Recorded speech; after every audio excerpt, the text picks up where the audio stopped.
నేను మీతో ఒక ఖచ్చితమైన మాట చెబుతున్నాను. భూమిని తలకిందులు చేసిన వారు ఓన్లీ అపోస్తలులు మాత్రమే. భూమిని తలకిందులు చేసిన వారు పరిశుద్ధాత్మ చేత నింపబడిన వారు మాత్రమే. భూమిని తలకిందులు చేసి ప్రజల విభ్రాంతిని, ప్రజల భయాన్ని, ప్రజల అద్భుతాలు యేసయ్య పేరిట జరిగించింది ఓన్లీ అపోస్తలులు మాత్రమే. గట్టిగా దేవుడికి స్తోత్రం చెప్పరా. దేవుడి చేత పిలువబడి, దేవుడి చేత అభిషేకించబడి, అగ్ని చేత నింపబడి, ఆయన కృప చేత పంపబడిన వారు మాత్రమే అద్భుతాలు చేశారు. హల్లెలూయా. గట్టిగా దేవుడికి స్తోత్రం చెప్పండి. దేవుని బిడ్డలారా, భ్రమపడమాకండి. కడవరి దినాల్లో ఉన్నాం. నీ ఆత్మీయ జీవితానికి ఆత్మ బలం అవసరం. నీకు దైవ జ్ఞానం అవసరం.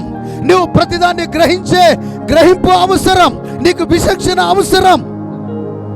ఇది ఎలా సాధ్యం అంటే యెషయా గ్రంథం 11వ అధ్యాయం 2-3 వచనాల్లో చెప్పిన ప్రకారంగా యెహోవా ఆత్మ జ్ఞాన వివేకములకు ఆధారమగు ఆత్మ. ఈరోజు చాలా మంది దేవుడి సన్నిధిలో ఆత్మీయ జీవితము జీవించలేక బలహీనమైన ఆత్మీయ జీవితంలో సాగుతున్న వారిని మనం చూస్తూ ఉన్నాం. దేవుడు మాట్లాడిన మాట ఎలాంటిదట? అధికారంతో కూడిన మాట. ఆ మనుషుడు మాట్లాడినట్లుగా, అంటే యేసయ్య మాట్లాడినట్లుగా ఎవరు ఎప్పుడు ఎక్కడ మాట్లాడి ఉండుట మేము చూడలేదు అన్నారు. గట్టిగా గట్టిగా గట్టిగా బిగ్గరగా గట్టిగా దేవుడికి స్తోత్రం చెప్పరా. మన దేవుడు మాట్లాడినప్పుడు ఎడారులు సెలయేరులుగా మారుతున్నాయి. గట్టిగా చెప్పలు కూడా దేవుని మైపరచండి. దేవుడు మాట్లాడినప్పుడు చనిపోయిన వారు లేపబడుతున్నారు. దేవుడు మాట్లాడినప్పుడు చనిపోయిన లాజరు సమాధుల నుంచి బయటకు వచ్చాడు. గట్టిగా చెప్పలు కొడుతూ దేవుని మైపరచండి. ఆ మహాదేవుడు అంటాడు కదా, ఇదిగో మీలో ఎందరైతే, ఏ గ్రామానికి సంబంధించిన వ్యక్తివైనా సరే, ఏ డినామినేషన్కు సంబంధించిన వ్యక్తివైనా సరే, నువ్వు ఏ ప్రాంతంలో నుండి వచ్చినా సరే, దేవుడు అంటాడు కదా, దేవుడి ఆత్మ చేత ఎందరైతే నడిపించబడతారో వారు మాత్రమే దేవుని కుమారులు. గట్టిగా చెప్పలు కూడా దేవుని మైపరచరా. బైబిల్ చెప్తుంది ఇది. దేవుడి ఆత్మ చేత నడిపించబడాలి. దేవుడి ఆత్మ నిన్ను నడిపించునుగాక. దేవుడి ఆత్మ నిన్ను ప్రభావితుని చేయునుగాక. దేవుడి ఆత్మ నీలోనికి వచ్చునుగాక. దేవుడి ఆత్మ నిన్ను రేపునుగాక. దేవుడి ఆత్మ నిన్ను రగిలించునుగాక. ఆయన మహిమ కొరకు. హల్లెలూయా. చెప్పండి చెప్పండి గట్టిగా, చెప్పండి గట్టిగా. ప్రభు అంటాడు కదా, ఆత్మ లేనివాడు, చెప్పండి చెప్పండి, ఆత్మ లేనివాడు, ఆత్మ లేనివాడు ఎవడివాడు? అపవాది సంబంధి. దేవుడి ఆత్మను పొందని ప్రతి ఒక్క వ్యక్తి అపవాది సంబంధి అంటున్నాడు దేవుడు. ఆత్మ లేనివాడు నావాడు.